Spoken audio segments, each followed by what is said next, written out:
Hello. Nice to meet you. My name is Cheer. Today is very amazing day and I thank you that I have arrived in this day.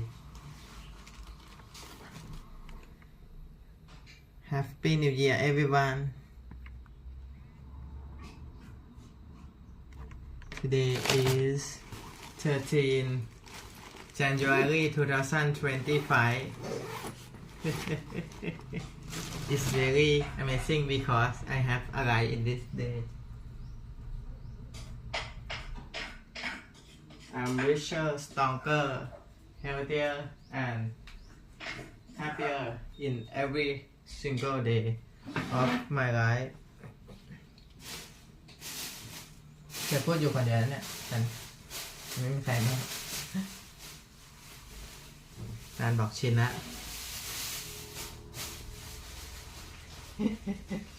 พูดคนเดียวแค่เชฟพูดคนเดียวชินละเชฟมันก็เป็นสิ่งที่ปกติของเชฟใช่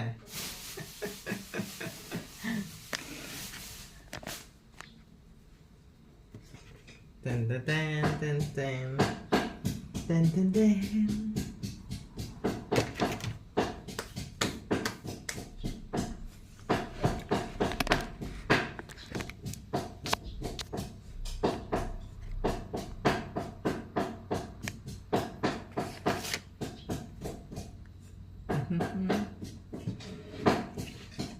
โอเค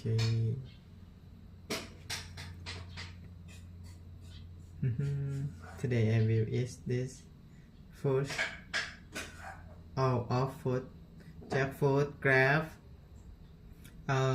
pink apple dragon fruit watermelon it's a lot of I want to eat it all.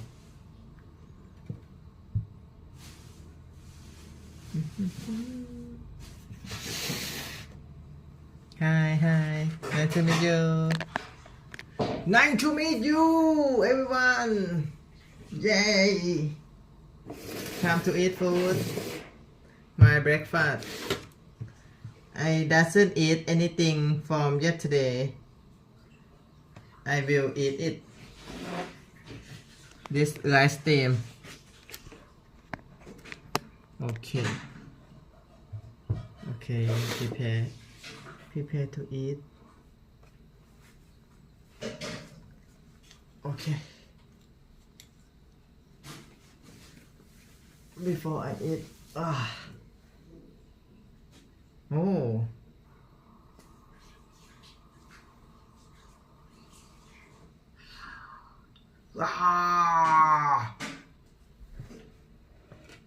What's up? Yay. What's up, man? Yo.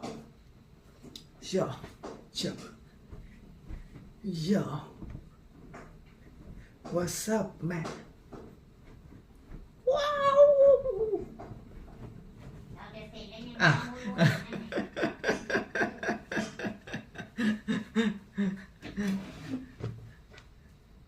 Oh, it's very handsome. Yeah. Yeah.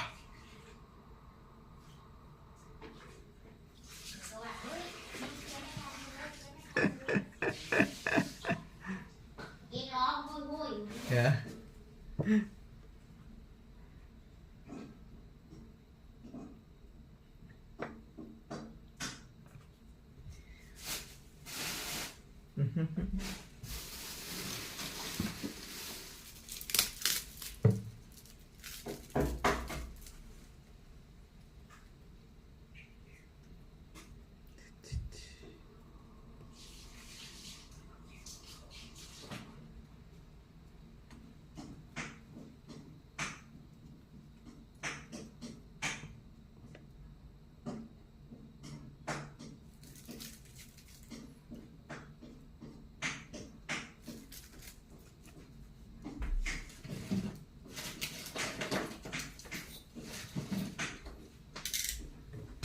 will make my nutty pudding.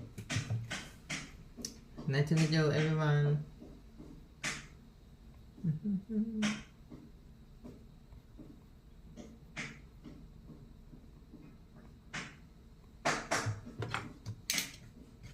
Okay, open the box.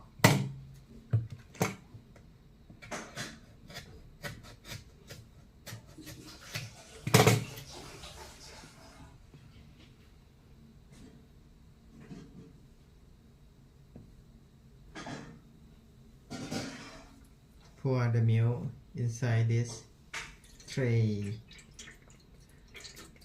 Okay.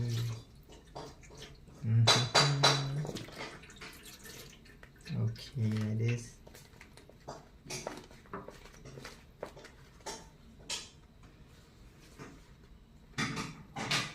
I wish I was him. Okay. Yeah, it's good.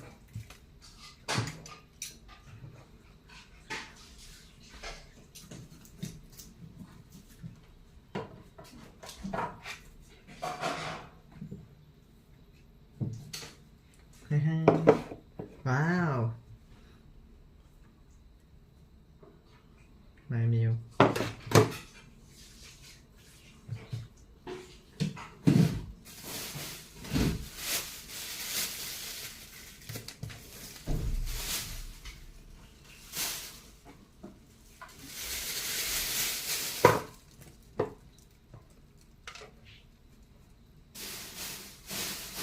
It is twin banana.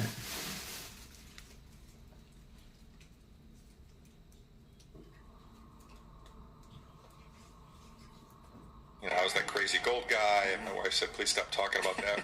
We need friends in this town. You can see where they're going. I mean, they want to do all this crazy-ass shit. Yeah. Something will happen, they'll declare an emergency. Okay. This revolution is going to allow us all to rethink what is the role of government. You know, you're trying to save money, and you can't. They're stealing from you, as you point out. But because people don't understand how inflation of money works, they can get away with it. I think we are in an age of decentralization.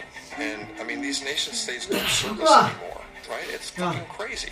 You know, I mean, and it's corruption at the highest level. Now it's 80% of the country basically does not trust the government. Wow. Isn't that amazing? I thought, well, who are the other 20%?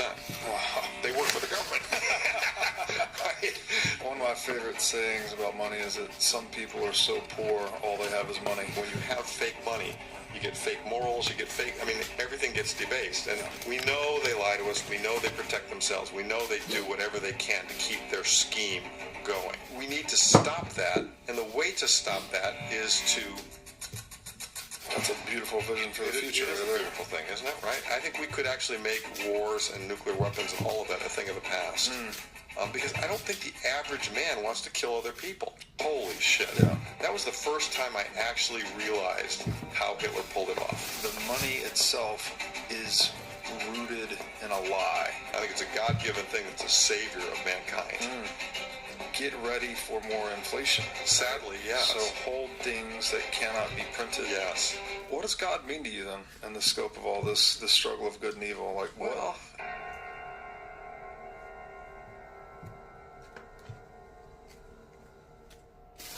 Hey everybody, welcome to the What is Money Show. I am thrilled to have you here joining me on my mission to help shine light on the corruption of money.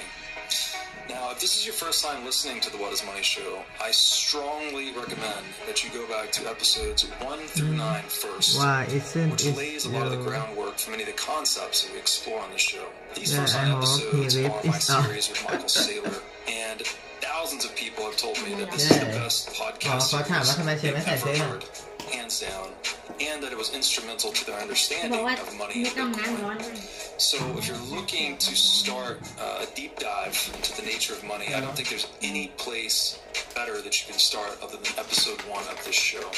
Now, a little bit about this show and how it makes money. The What is Money Show is 100% sponsor-based, so all of our revenues are derived from direct sponsorships. And I strive to be very selective about the sponsors that I work with, specifically only using sponsors that I use personally, and also choosing sponsors that have values which are well aligned to the values expressed on this show, such as freedom, education, เรากินนี่ลูกนึง self-sovereignty, นะใส่ไป etc. So what I'm going to do now is a few ad reads right at the top of the show, and I'll do a few more ad reads in the middle. And I hope you'll take the time to listen to them, as again, these are hand-selected sponsors, and I think you'll like what they have to offer. ดมอะไร Today's เกิน podcast ไป is แล้ว brought to you by In Wolf's Clothing. Wolf is the first startup accelerator dedicated exclusively to the Bitcoin Lightning Network. 4 times per year, Wolf brings teams from around the world to New York City to work with like-minded entrepreneurs, pushing the boundaries of what's possible with Bitcoin and Lightning. The program is designed to help early-stage companies achieve product-market fit, develop their brand. I was that crazy gold guy, and my wife said, please stop talking about that. We need friends in this town. You can see where they're going. I mean, they want to do all this crazy-ass shit. Something will happen. They'll declare an emergency. This revolution is going to allow us all to rethink what is the role of government. You know, you're trying to save money. You can't. They're stealing from you, as you point out. But because people don't understand how inflation and money works, they can get away with it. I think we are in an age of decentralization. And, I mean, these nation states don't serve us anymore, right? It's fucking crazy. You know, I mean, and it's corruption at the highest level. Now, it's 80% of the country basically does not trust the government. Wow. Isn't that amazing? I thought, well, who are the other 20%? Wow. They work for the government. Right? One of my favorite sayings about money is that some people are so poor, all they have is money. When you have fake money, you get fake morals, you get fake, I mean, everything gets debased. And we know they lie to us, we know they protect themselves, we know they do whatever they can to keep their scheme going. We need to stop that, and the way to stop that is to... That's a beautiful vision for the future. It is a beautiful thing, isn't it? Right? I think we could actually make wars and nuclear weapons and all of that a thing of the past. Because I don't think the average man wants to kill other people. Holy shit. Yeah. That was the first time I actually realized how Hitler pulled it off. The No. money itself 51 is people. rooted in a lie. I think it's a God-given thing. It's a savior of mankind. Get ready for more inflation. Sadly, yes. So hold things that cannot be printed. Yes. What does God mean to you then in the scope of all this struggle of good and evil? Like, Well,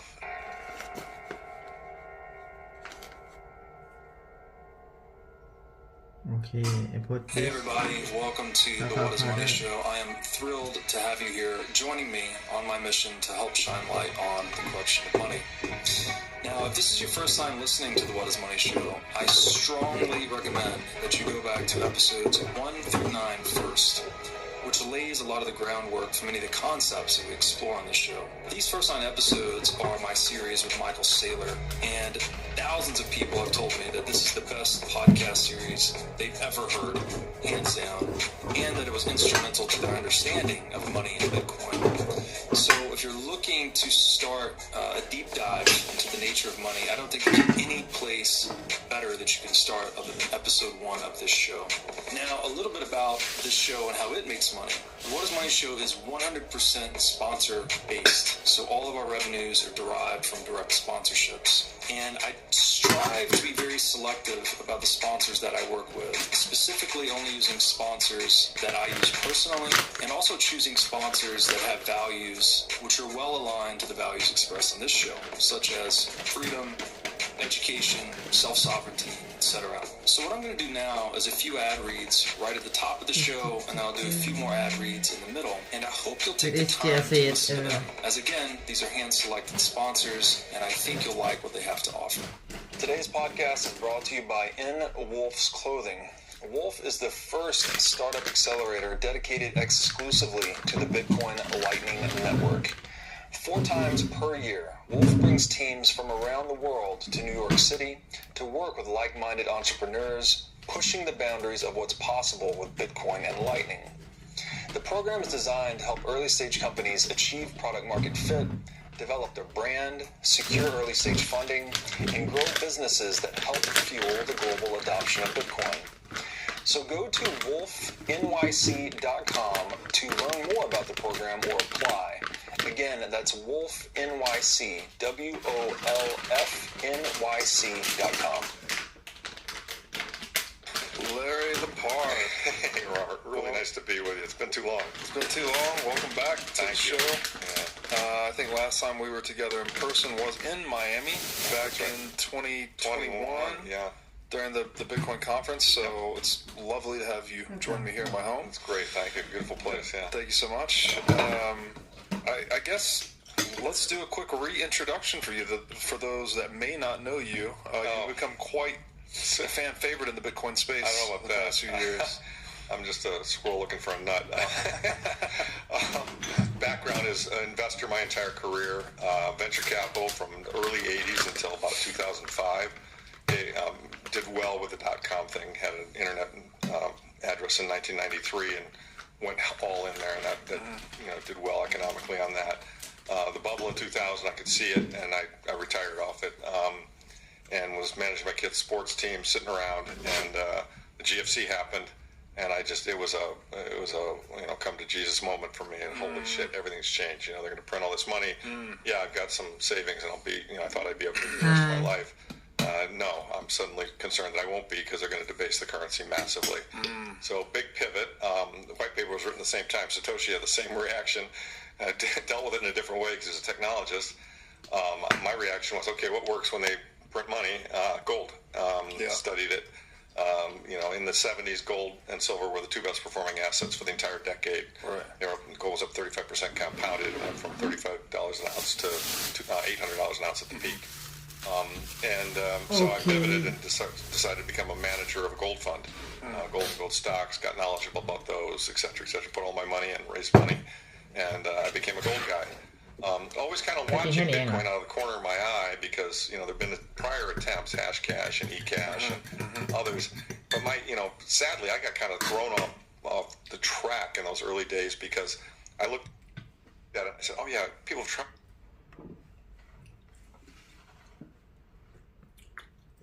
อย่างนั้นทุกวันเรากินเยอะเราก็กินวันละอย่าง What time is it now? 11:20 a.m. in the morning.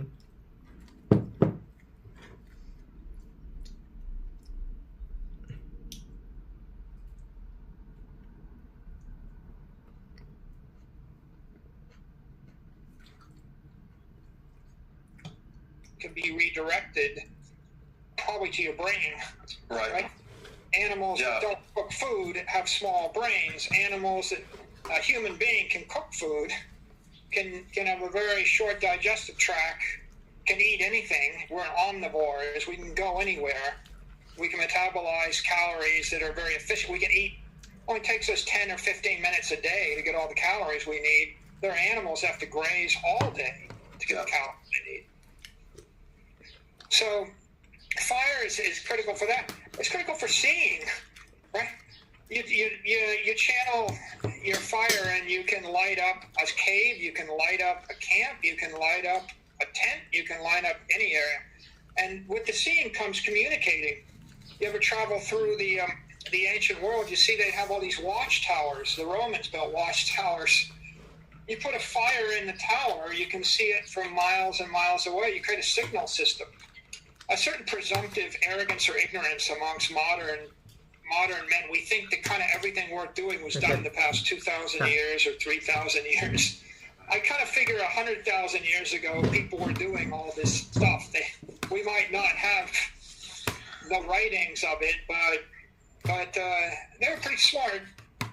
So I'm going to use the fire for all those things, and then eventually for communicating. But once I figure that out, I can use it for hardening, right? I can cook things, right? I could harden the tip of a spear, right? I can use it to work metals, and eventually we used it to work metals, and that ushered us into, from the Stone Age to the Bronze Age to the Iron Age.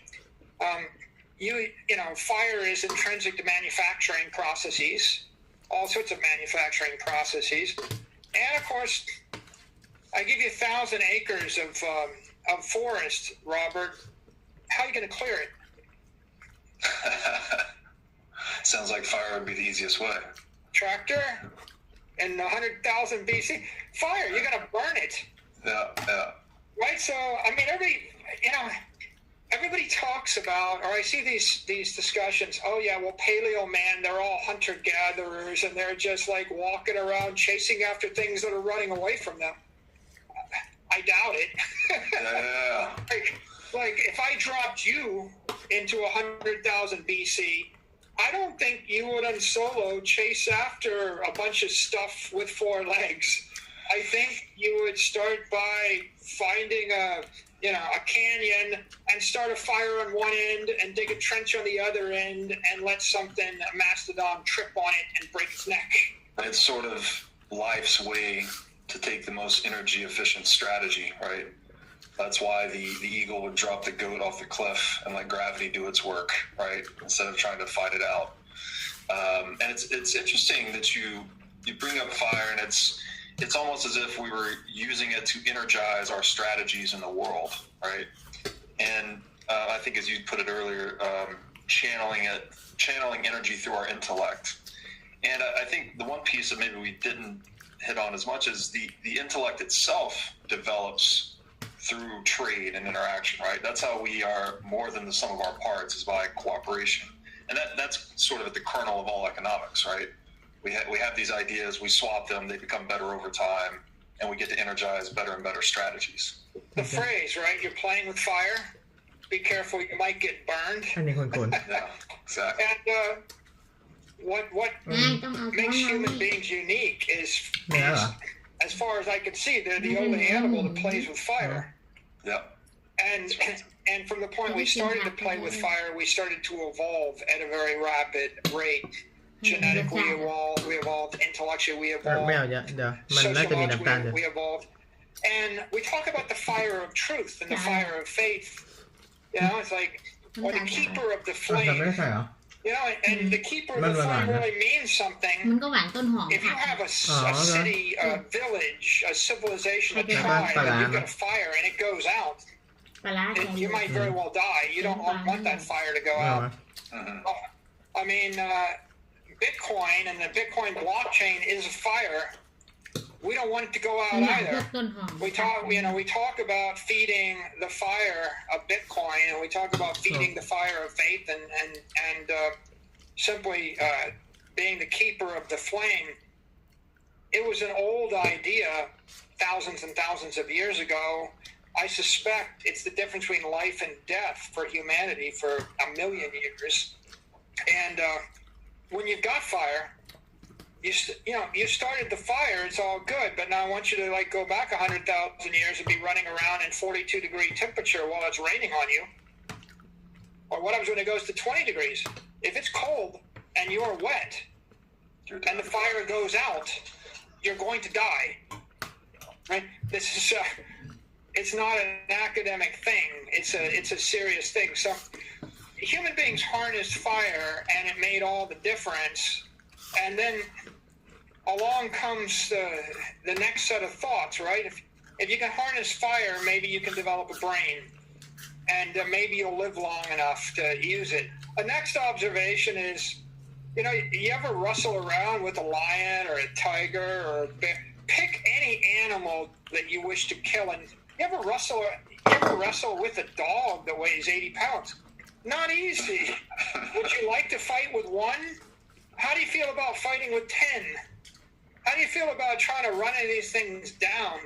That I read about, in runners' world, right? Runners, they want to tell you about how humans were always made to run, because ancient mankind chased its prey. It could run 20 miles a day or 30 miles a day, and we just run them down until they get tired.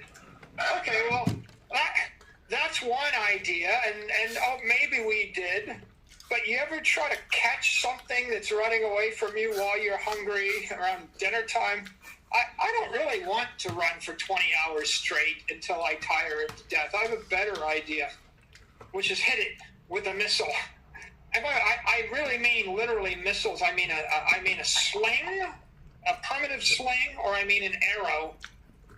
And I think they found arrowheads that go back 100,000 years. I mean, they're old. Most people think of a slingshot, and they think about the kids' slingshot with the rubber band and the like the kids play with. But If you study, David and Goliath sling, right? yeah, if you study Roman history, and you go back 1,000 years before Rome, they had slingers. I mean, the Balearic Islands, like Ibiza, they were very famous for slingers. And if you read about them, what they'll say in the ancient text is the natives of the Balearic Islands were raised from age 3. Before they could speak, they were raised to operate a sling. The sling is about 6 to 8 feet long. It's made of animal fiber. And, you know, throw a baseball, and you've seen highlight, right? If I increase the lever at the end, and if your arm was 12 feet long, you generate some serious leverage, a whip action. So those slings give the average person the equivalent of a 10-foot long or 12-foot long, probably 10-foot long arm.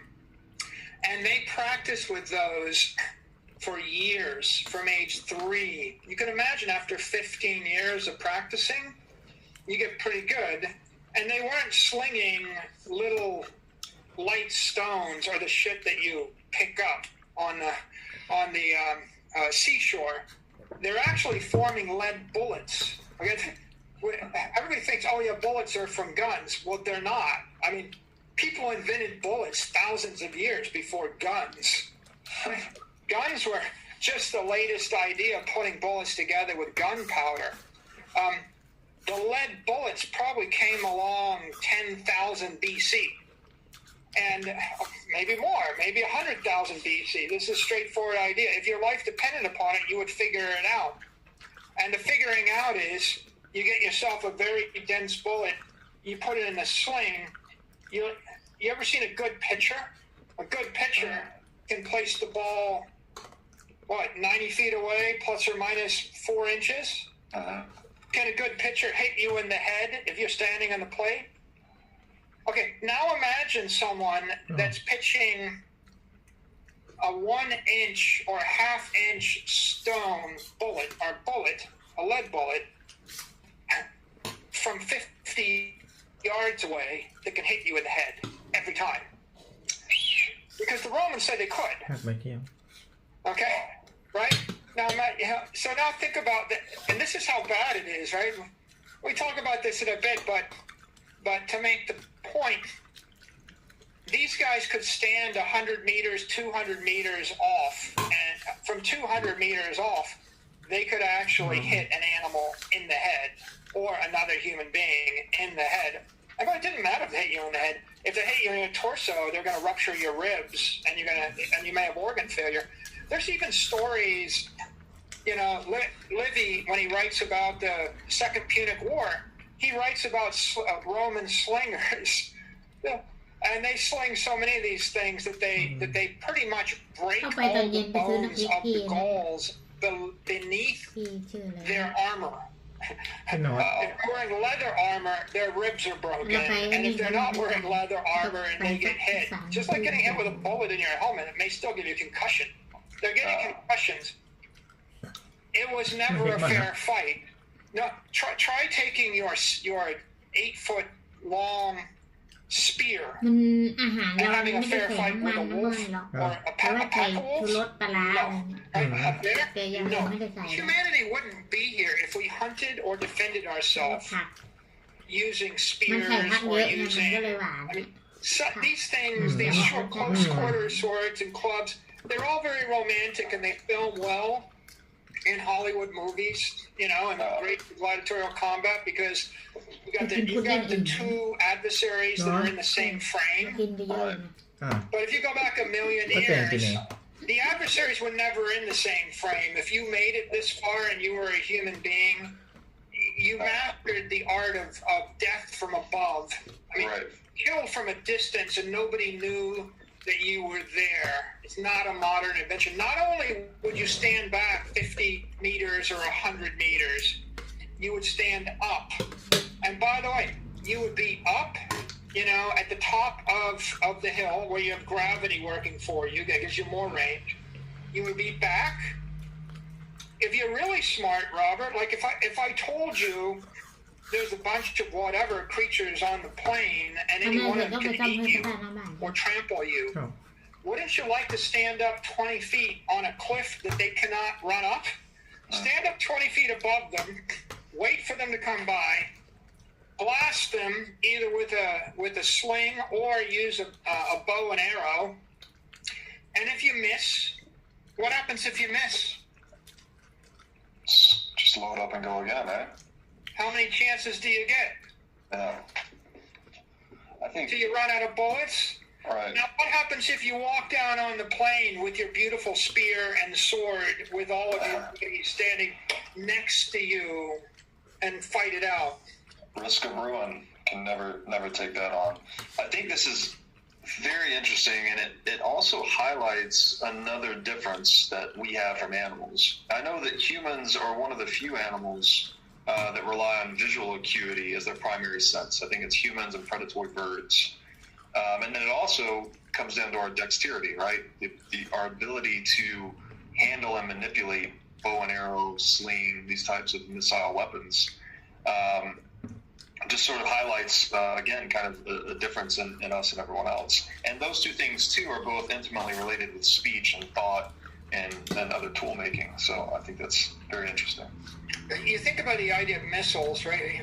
I need my eyes, I need my brain, I need to set up the kill zone. Oh, by the way, I left off one other observation, right?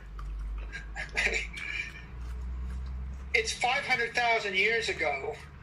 You want to kill something, you're downwind from it. The sun is to your back. You're above it, and you have a missile. And hopefully you have a channel. If you really want, but it's like you really want to live. You're going to go find that spot. You're going to say, at this point in the day, the sun is going to be to my back. The prevailing winds are going to be blowing in my face. I'm going to be 20 feet up. Oh, there's a path up here, but guess what? I'm going to block that path because I don't want the bear running up to eat me once I start killing it, right? Then I'm going to make sure I got 100 missiles. And again, it's not a fair fight. And there's only two types of human beings. There's the type that figured that out, and that's your grandparents. And there's the type that were a bit sloppy about one of those things, and they didn't like it. They're gone. This all calls to mind Sun Tzu, author of The Art of War. I'm going to paraphrase there, but he said terrain is the most important aspect of any battle. It's almost like the smart general only goes into battle essentially knowing that he's won based on these preparations like you're describing, right? Sun at your back, wind at your back, high on the hill, undercover, plenty of missiles. Technologies that are dominating today, they're dominating because they're able to deliver force faster, harder, stronger, smarter. Like, if you're going to dominate, how do you deliver force harder, faster, stronger, smarter? And I could think of 100 examples in history, and they all, you tend to see those things. So if it's got the characteristic that it can be made harder, it can be made smarter, it can be made stronger, it can be made faster, there's something compelling about it. That's why digital gold is thousands of times better than gold, because you've got all those dimensions to work on. That's why the natural creature, gold is a rock, a bear is a bear, a mastodon is a mastodon. They're not getting harder, faster, stronger, smarter. They're just doing what they do. Human beings are, but only because of innovation. And so missiles are just a tool, but they're illustrative. Fire is an energy network, an energy source. It's a battery, an energy source, and you can deliver it in a certain way. And then that takes us to hydraulics, which is power from water, and water is a network. And we talk about elemental forces, fire and water, right? Well, you ever look at the ocean and what the ocean does, right? Wave action is incredible energy. But Another source of energy is buoyancy. อันไหนมาก Right? I take. อันนี้ You ever try to pick up a 2,000 Maybe pound you weight need and to Mày carry chẹt it on kẹp your à? back up a เอาแค่ hill นี้ป่ะ or just across? อันนั้นเดี๋ยวเป็นไอ้นี่ 2,000 ไว้สำหรับ pound weight เสืออะไร on a, on a carriage. ถ้าดูกันอัน Put it นี้ on มัน the back of พอ a สมควร donkey, นะ drag it on skids. Problem, right? In this particular case, can't be solved with fire. We can't easily burn it. On the other hand, if you needed to move 2,000 pounds, you put it on a barge, you put it in the water, and the water pushes back 2,000 pounds, and I can push it with one hand. And this is the mastery of hydraulics is fascinating. I went to MIT. MIT's mascot is a beaver. And we have rings that have the beaver on them, and they talk about, why are you the beavers? And the answer is the beaver is nature's engineer, and the beaver is this, nearsighted, short, waddling creature. It shows up, looks around, sees the water flowing, and what? It can just be, I don't know, bobcat bait or whatever, or bear dinner, or it can do something about it. And what the beaver does is just pretty unbelievable. The beaver starts chopping down trees. But first the beaver figures out where to chop down the trees. Then the beaver chops down the trees. Then the beaver turns the trees into a dam.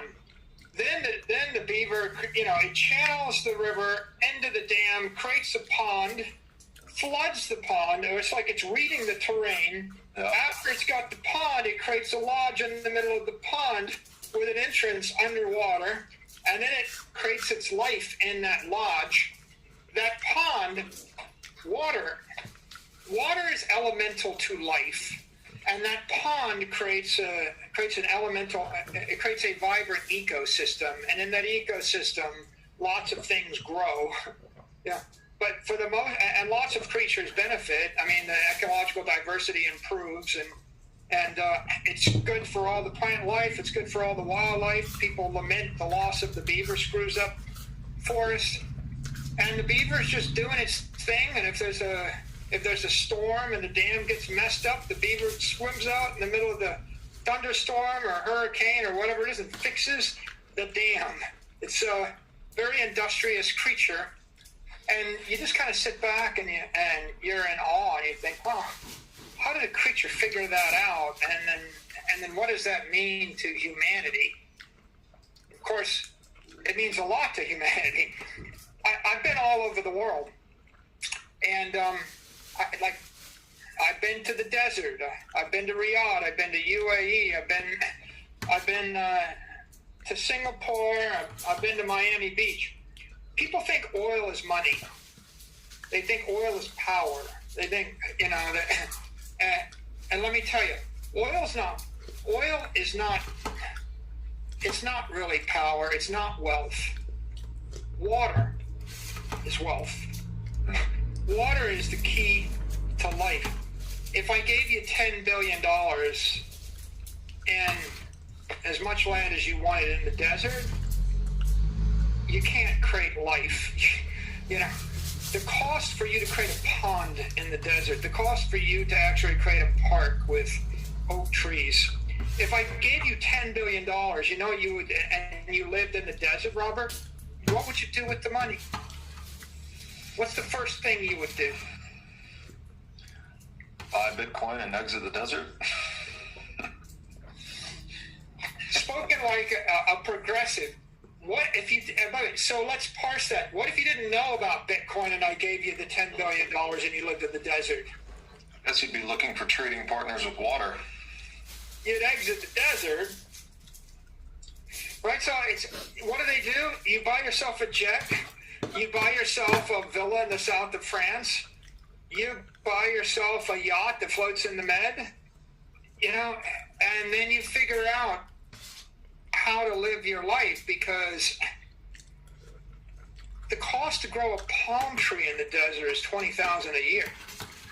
You want 100 palm trees, it's $2 million a year to have 100 palm trees.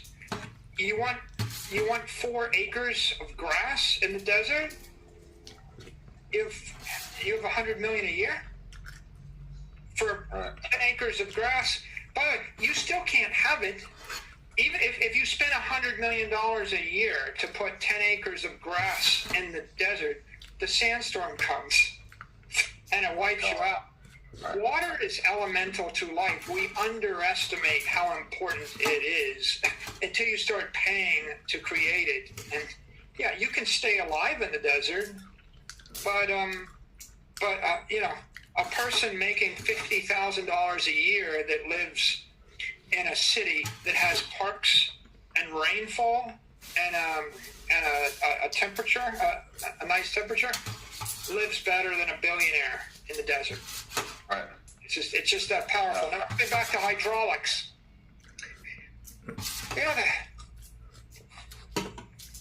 hydraulics will generate power, right? I can harness running water running down a hill and create a turbine, and I can create a mill with that. That's interesting. Again, back to the hunter-gatherer thing. People, if you dropped me 100,000 years ago, and you said, okay, well, Mike, use your brain, go hunt and gather, I'd be like, screw that. What would I do? I would go find a stream with a little bit of elevation, you know, maybe a mountain stream that had fresh water because you can drink it. And I'd find a big enough one that had fish in it. And then I would find a point where I could divert the stream to create a pond. I mean, if the beaver can do it, I can probably do it. I would do some digging. I would divert the stream. I would create a lock.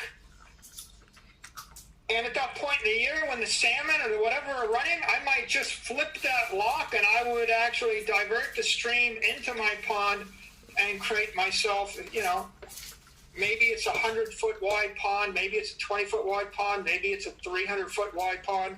Maybe I waste a lot of the water. I don't care. There's infinite. And I would let 500 of those little fishies get trapped in my pond. I'm not chasing after them with this stick like in Blue Lagoon. I'm not, like, there's no such thing as a fair fight. I'm not fishing with the hook. You know, my idea of fishing is with dynamite. I'm going to blow up everything in the lagoon, and I'm going to walk and pick up the fish. But in the absence of dynamite, I'm just going to divert the water. What's the flow rate of water? How many fish swim by you? I want them all. Put them in the pond. Then what do you think I'm going to do? I'm going to go pull out one a day, and I'm going to let the other fishies swim around. And if the winter comes and the pond freezes over, that's okay. I'm going to chip a little hole in the pond, and I'm going to walk out every day, and I'm going to reach in and grab my fish. I'm going to eat my fish, and I'm not chasing after stuff. When you chase after stuff, you twist your ankle, and if you break your ankle, you're dying. Right? You chase after stuff, and then a wolf pack catches you from behind, or you piss off an angry mastodon. So hydraulic power, it's the water. Like, it's going to bring you something to drink. It's going to bring you something to eat, right? By the way, maybe if I'm worried about the little creepy crawly creatures or whatever, I'm going to dig a trench around where I live, and they're going to have to cross the water to get to me. Yeah. Right? Maybe I'll use water, a moat. Right. You know, if I live on a seashore, I'm going to I'm going to find a natural tidal basin, and in that tidal basin, I'm going to let creatures crawl in. You ever watch? Yeah, I went to Maine once. You ever watch crabbers, right, or actually lobstermen? I've seen it on TV, so never in person though. Okay, well, so if you don't know anything about lobstermen, you think, oh well, these are guys out hunting lobster with a trap. Okay, when you go watch the lobstermen operating, you realize they're not hunting lobster. They're not catching lobster. They're farming lobster. Okay? Big difference. They drop the trap, and they'll put a trap. They'll put some kind of herring or something in the trap that the lobster wants to eat. They drop it. They put 10 of those cages down. And they wait. Lobsters are lazy. Lobsters crawl into the cage. They grab the food. They get stuck in the cage. They pull the trap up. They find a big lobster. They keep that one. They find little lobsters. They throw them back in because they need them to keep growing. They're creating agriculture to feed the lobster. The lobster's living in happy lobster hotels entire life. It's not so bad, Rob. If I said to you, I'm going to give you like free room and board to age 70, and then I'm going to eat you. Well, not so compelling. Not so compelling. But if I said to you, Robert, I'm going to give you free room and board until you're 750 years old, and then your life is going to end.